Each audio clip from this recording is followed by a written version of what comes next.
ബിസ്മില്ലാഹിർറഹ്മാനിർറഹീം. അസ്സലാത്തു വസ്സലാമു അലൈക യാ സയ്യിദി യാ റസൂലല്ലാഹ്. ഒരു വഖത്ത് പോലും നമസ്കരിക്കാത്ത ഒരു സഹാബിയുടെ അതിമനോഹരമായൊരു ചരിത്രം തന്നെയാണ്. ഹസ്റജ് ഗോത്രത്തിൽപ്പെട്ട നബി സല്ലല്ലാഹു അലൈഹി വസല്ലമ മക്ക കാലഘട്ടത്തിൽ മിസ്അബ് ബിൻ ഉമൈർ റളിയല്ലാഹു അൻഹുവിനെ മദീനയിലേക്ക് ഹിജ്റ വരുന്നതിന് മുന്നോടിയായി അയക്കുകയും അവിടെ വെച്ച് അനേകം പേർ ഇസ്ലാം മതം സ്വീകരിക്കുകയും ആ കബീലയിൽപ്പെട്ട ഒരാൾ ഒഴികെ ഇസ്ലാം മതം സ്വീകരിച്ചില്ല.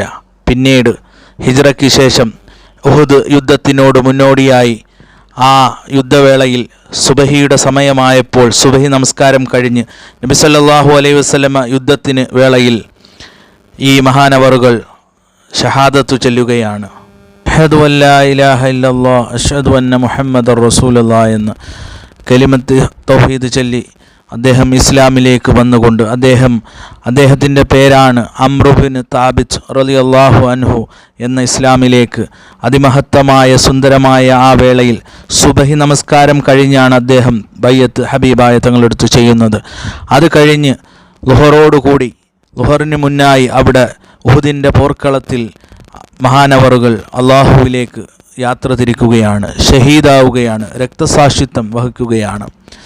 മുത്തുനബി അവിടുന്ന് പറയുകയാണ് അദ്ദേഹം സ്വർഗത്തിൽ പോയ ചരിത്രങ്ങൾ. അബൂ ഹുറൈറ റളിയല്ലാഹു അൻഹു എപ്പോഴും ഉദ്ധരിക്കുന്ന ഈ ഒരു സംഭവം വളരെ മഹനീയമാണ്. കാരണം അദ്ദേഹം ഒരു ദിവസം കൊണ്ട് അദ്ദേഹം ഇസ്ലാമിലേക്ക് വരികയും ആ അല്പസമയം കഴിഞ്ഞപ്പോൾ അദ്ദേഹം ഇസ്ലാമിൻ്റെ ത്യാഗത്തിൽ മരണപ്പെടുകയും ചെയ്ത് അള്ളാഹുവിൻ്റെ ഉന്നത കരസ്ഥമാക്കി. നമ്മളും അതേപോലെ നന്മകൾ, ഏത് നന്മയാണ് അള്ളാഹുവിൻ്റെ അടുത്ത് വലിയ ഉന്നത പദവിയിലെത്തുക എന്നറിയാൻ പറ്റുകയില്ല. അതിനെക്കൊണ്ട് നാം നന്മകൾ ചെയ്തുകൊണ്ട് ഓരോ നിമിഷവും നാം ആഖിറത്തിനെക്കുറിച്ച് ചിന്തിച്ചുകൊണ്ട്, കാരണം നാം ഇന്നല്ലെങ്കിൽ നാളെ അടുത്ത നിമിഷം ഈ ലോകത്ത് നിന്ന് വിട പറയാനുള്ളതാണ്. മുഹറം മാസത്തിലെ ത്യാഗമേറിയ ദിനങ്ങൾ 9ഉം 10ഉമൊക്കെ നമ്മുടെ പ്രവാചകന്മാർ ആദം നബി അലൈഹിസ്സലാം മുതൽ ഹബീബായ തങ്ങളിൽ വരെയുള്ള പല അമ്പിയാക്കളുടെയും ത്യാഗം നിറഞ്ഞ ദിനങ്ങളായിരുന്നു. പ്രത്യേകിച്ച് ആദരവായ റസൂൽ സല്ലല്ലാഹു അലൈഹി വസല്ലമയുടെ പേരക്കുട്ടിയായ ഹസൻ റളിയല്ലാഹു അൻഹു ഷഹീദായ ദിനമാണ്.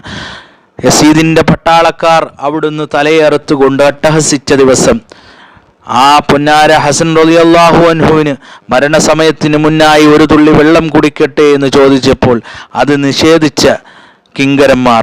ഈ ദിവസം നമ്മുടെ ഹൃദയത്തിൻ്റെ കണ്ണീരിൻ്റെ ദിനമാണ്. അതിനെക്കൊണ്ട് നാം അള്ളാഹുവിലേക്ക് നമ്മൾ ചെയ്ത പാവങ്ങളെല്ലാം പൊറുക്കുവാൻ വേണ്ടി അള്ളാഹു ഏറെ പൊറുക്കുന്നവനും കാരുണ്യവാനുമാണ്. അള്ളാഹു നമ്മുടെ പാവങ്ങളെല്ലാം പുറത്ത്